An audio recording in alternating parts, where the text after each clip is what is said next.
L'autorité de gestion des réparations en faveur des victimes des crises au Mali, AGRV, a organisé ce vendredi 13 décembre 2024 à Koulouba sa 4e session ordinaire du comité d'orientation. Cet événement s'est tenu dans la salle de réunion de l'AGRV avec la participation des principales parties prenantes. Cette rencontre a permis aux administrateurs de délibérer sur des sujets relatifs au plan de passation des marchés 2024, au plan de formation au règlement intérieur du secrétariat exécutif et au plan stratégique de communication. Le plan de passation est un document stratégique qui permet d'assurer une bonne planification des besoins essentiels et de maîtriser les coûts des acquisitions adossés à la mercuriale des prix. S'agissant du plan de formation, il permet de répondre aux aspirations professionnelles du personnel, dont les objectifs sont de renforcer et de développer leurs compétences dans diverses évolutions de carrière. Madame, Monsieur, quant au règlement intérieur du secrétaire exécutif, il encadre les relations de travail au sein de l'AGRV.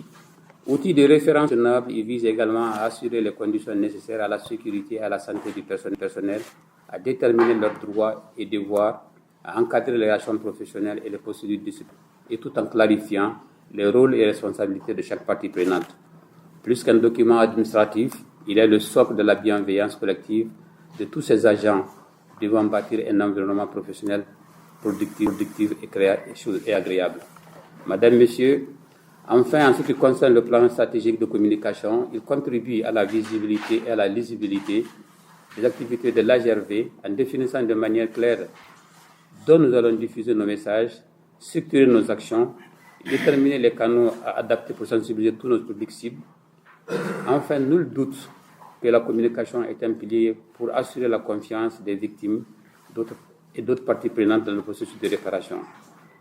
Madame, Messieurs, cette touchant dont je viens de vous donner la substance sont le fruit de réflexion et d'engagement commun de l'ensemble du personnel de l'AGRV. C'est pourquoi je vous exhorte à les adopter pour permettre à notre structure d'être plus efficace dans son fonctionnement et dans ses actions. Ces différents points inscrits à l'ordre du jour reflètent notre engagement à bâtir ensemble une institution moderne au service des victimes. Mesdames et messieurs, nous avons la responsabilité historique de répondre aux attentes des victimes tout en respectant les principes de justice, de transparence et d'efficacité.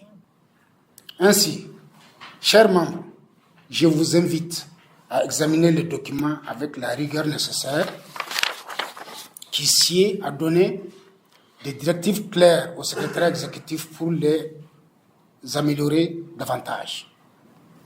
Mesdames et messieurs, permettez-moi d'adresser mes sincères remerciements à Monsieur le secrétaire exécutif et à son staff pour la qualité de l'organisation de cette session, tout en vous réaffirmant mon engagement total et entier dans l'accomplissement de nos responsabilités communes au sein de ce comité.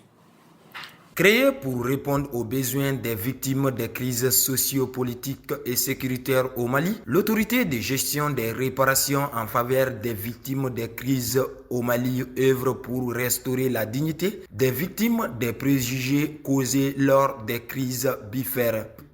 Entre la session précédente du comité d'orientation et celle qui se tient aujourd'hui, d'importantes activités ont été réalisées, dont notamment le renforcement des capacités du personnel de l'autorité de gestion, la conception et le développement des outils de gestion, à savoir manuel de procédure qui est en cours, le formulaire de déposition aussi, le formulaire de déposition, d'évaluation et de réparation, le plan de communication. À travers des initiatives variées, l'AGRV met en œuvre des programmes qui visent à fournir une reconnaissance officielle des préjudices subis et à promouvoir la justice réparatrice.